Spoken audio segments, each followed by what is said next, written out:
Merhaba sevgili takipçilerim. Bu sefer mutfak yenileme videosuyla karşınızda olacağım. Bayağı zorlu işler bekliyor bizi. Her dakika, her saniyesi bilgiyle dolu bir video olacak bu.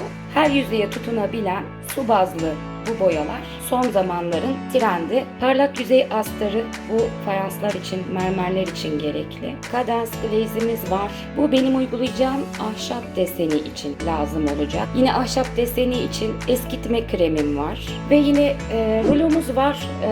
Rulo kadife olması şart. Sakın ama sakın sünger rulo kullanmayın. Hem boyayı heba edersiniz hem de güzel bir sonuç alamazsınız. İnce yerler için de küçük fırçamız var. Bu da ipek olacak. Şimdi gelelim yenileyeceğim mutfağı anlatayım. Bu ev ilk alındığı zaman lüks daire sınıfındaydı. Ama 20 yıldır kullanılıyor. Bu dolaplar çok sağlam. Tek sorunu işte modasının geçmiş olması.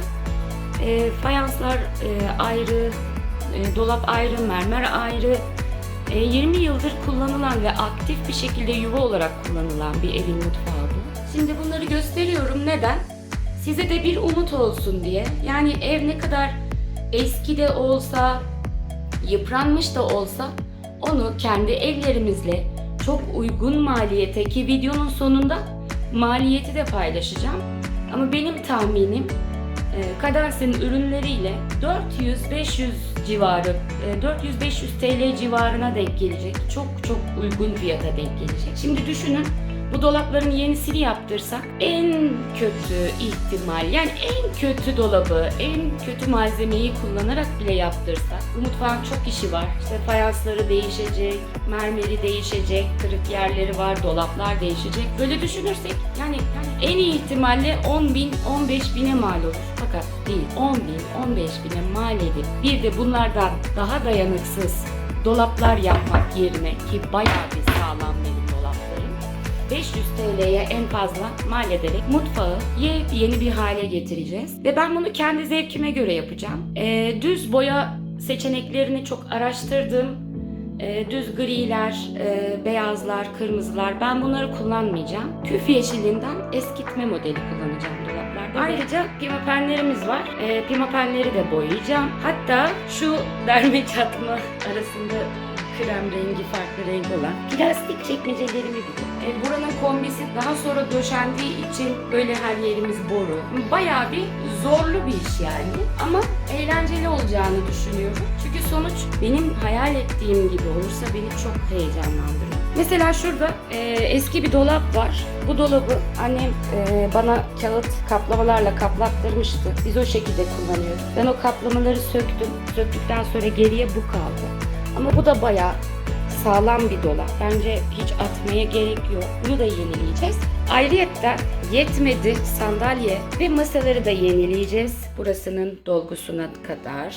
Cadence boyamızı 5'te 1 oranında sulandırabiliyoruz. İlk önce fırçayla ince yerlere uygulama yapacağım. Böyle bu şekilde tüm dolap kenarlarını ve oyuntularını boyuyorum.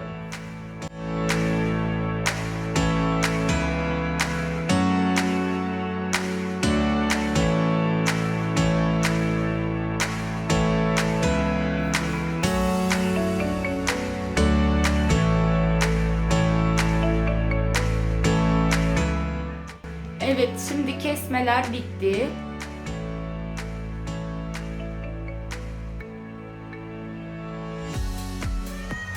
Bu ince ayarları yaptıktan sonra şimdi rulo ile boyamaya geçeceğim. Boyayı bir rulonun alacağı kadar döküyorum. Yine azar azar kullanacağız. Böyle ruloya yedirelim. Rulo uygulama zaten bu işlemlerin en kolayı.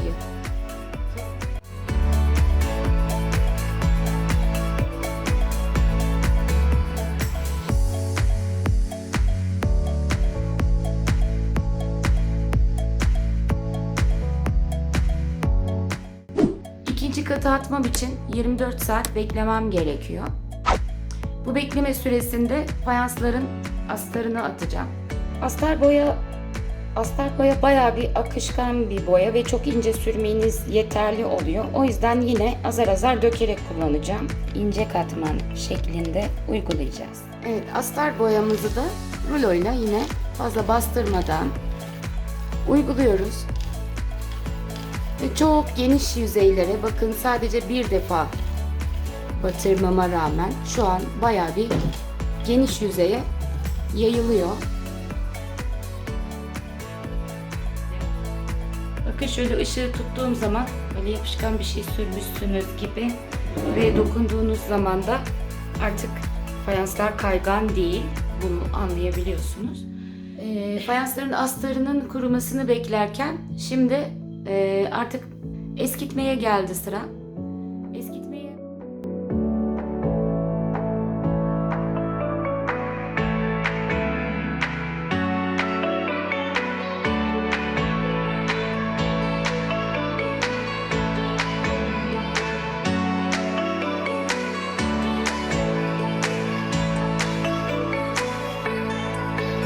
Şimdi gelelim dolap kulplarına.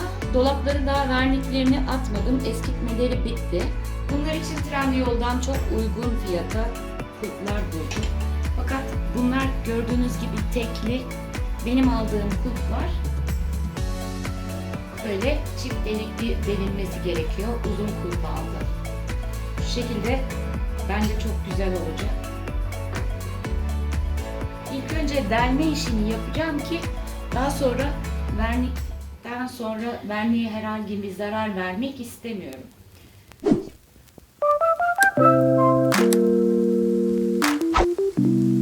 Evet, dolap kulplarını yerlerini deldim. Şöyle bir genel olarak da göstereyim.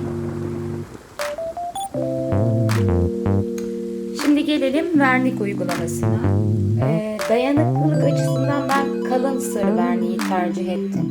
Dolapta otantik bir model seçtiğim için böyle eskitmeli mat vernik tercih ettim. Yani Cadenz'in şöyle göstereyim. Kalın sır mat verniği. Yine azar azar kullanacağım.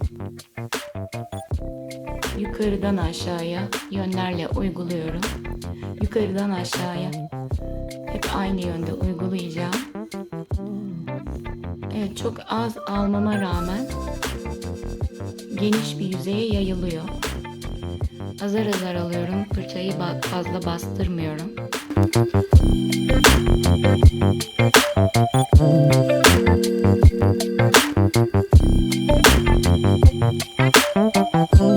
Evet, dolaplarımız bitti. Kulpları da taktım. Bence gayet güzel, otantik oldu. Fayanslarda da şöyle bir uygulama yaptım. Cadenz'in dantel rengini seçtim. Şöyle göstereyim. O yüzden dantel rengiyle ilk önce bu aralıklara, rulonun değmeyeceği yerlere kesme attım. Kesmeyi de 24 saat arayla 2 kat olarak uyguladım ki ruloyu sürdükten sonra bir daha tekrar kesme uygulamasına girmek istemedim. Çünkü çok ayrıntılar var, borular var, bu şekilde ayrıntılar var. Şimdi rulonun birinci katında sıra.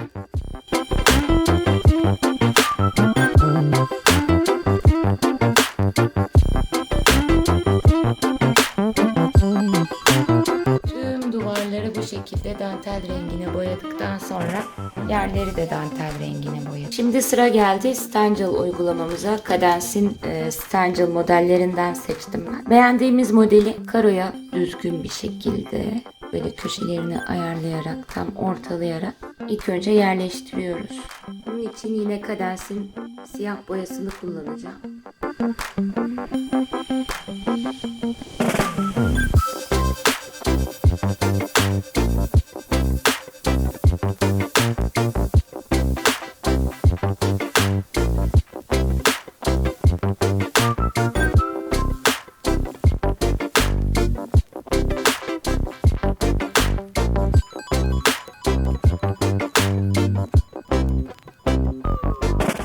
Evet, Stangel'larımız bitti. Şimdi sıra vernik atmakta. Duvar fayanslarına ve yerlere Cadenz'in taş verniğini uygulayacağım. Birinci katla ikinci kat arasında 24 saat bekleyerek 2 kat uygulamayı tavsiye ederim.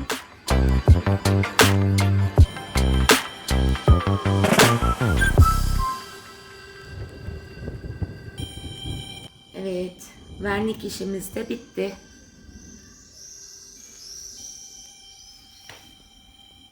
Şu an son durum böyle.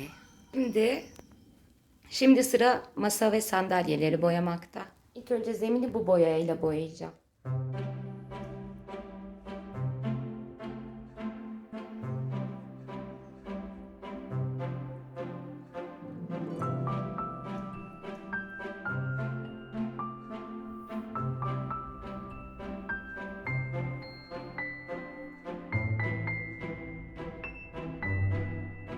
Yine 24 saat arayla 2 kat Kadens'in mat su bazlı verniğini kullanacağım.